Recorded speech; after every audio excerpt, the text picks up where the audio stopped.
Welcome to the Bentley channel. I'm Shmee150 and today we are in for a treat. We're here in Crewe, England, discovering the Bentley Heritage Garage with some of the most extraordinary cars from Bentley's over 100-year history. In fact, we'll begin with the eldest surviving Bentley, the 1919 EXP2. Beside it, the car right here is the most famous and most valuable Bentley car ever, the 1929 4.5 litre Blower.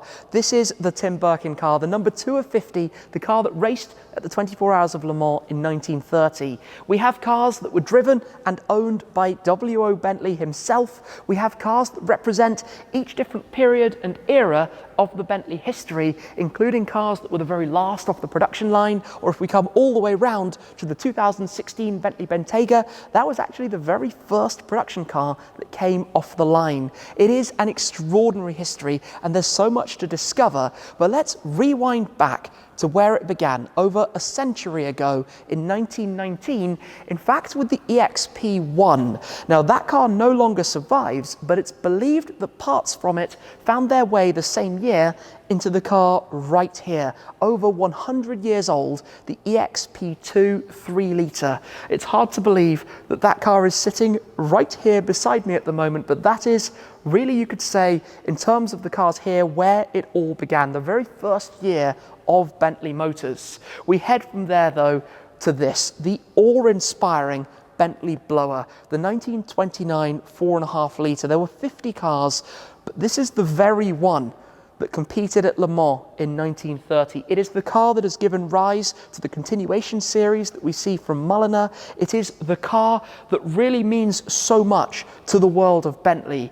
If I look around this, we've got a plaque that showcases the different events and races it's competed in. You can see the weathered look all around the car itself. It is just fabulous to be in the presence of a car that arguably is priceless. This is the most significant Bentley of all time.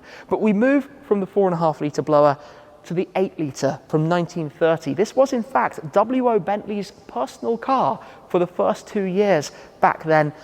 8 litres of engine within, a car with a completely different appearance and presence to the Blower, which was of course for motorsport. But then let's fast forward. This is something a bit different. The 1949 Mark VI, the car that was the first to be produced here in Crewe, the new home of Bentley, having moved from Cricklewood to Derby, and the first car to enter production after the Second World War. From 1949, we jump ahead here to 1963. This is the S3. This car has the 6.2 litre V8, really the start of the V8s that have found their way through numerous different models that have followed since.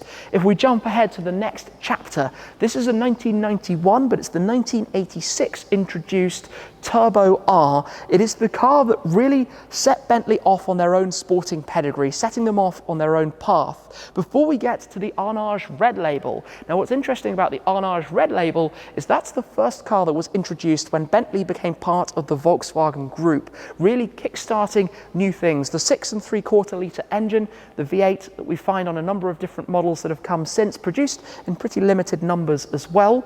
Next to that, we've got the Continental R. This is in fact the very last one that was made before one of the most significant changes, the introduction of the Continental GT, the first generation Continental GT, and this from 2003 is actually the very first production car that they made.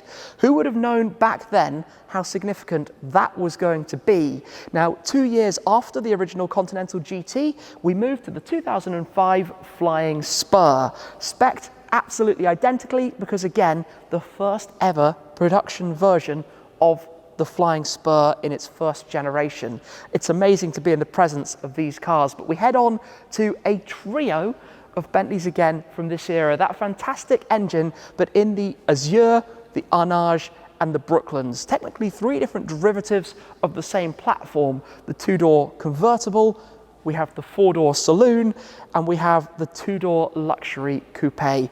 Glorious, glorious cars, but really beginning the end of an era, the end of the V8 before we have the Mulsanne, height of luxury, alongside something with much more sporty pedigree, the Continental GT Supersports, and in fact the very final one of the first generation of the Continental GT. But of course, the Continental GT and its siblings have gone through a number of different derivatives, and we head next to a lovely example of the final special version, you could say, of the second generation flying spur, the W12 S. The lineup does continue though, because we then have a lovely example again of the Continental GT V8 S, the final version of the V8 powered second generation Continental GT, before we get to the Bentley Bentayga, a car that has sold in countless numbers, this being the very first production car again, having been launched back in 2016. And it's amazing to think that we're here with this history, with the Bentaygas, the Continental GTs, the flying spurs,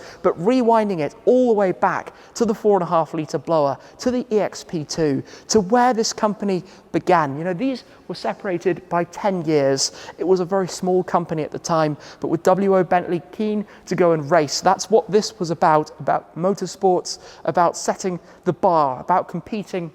And this, it's hard to believe it's right here. It's a car I've read about, seen so much about, and now I'm standing right beside it. The incredible thing is these are less than half of the cars from the Bentley Heritage Garage. These are cars that tell a story as we walk through them, but far from the entire collection.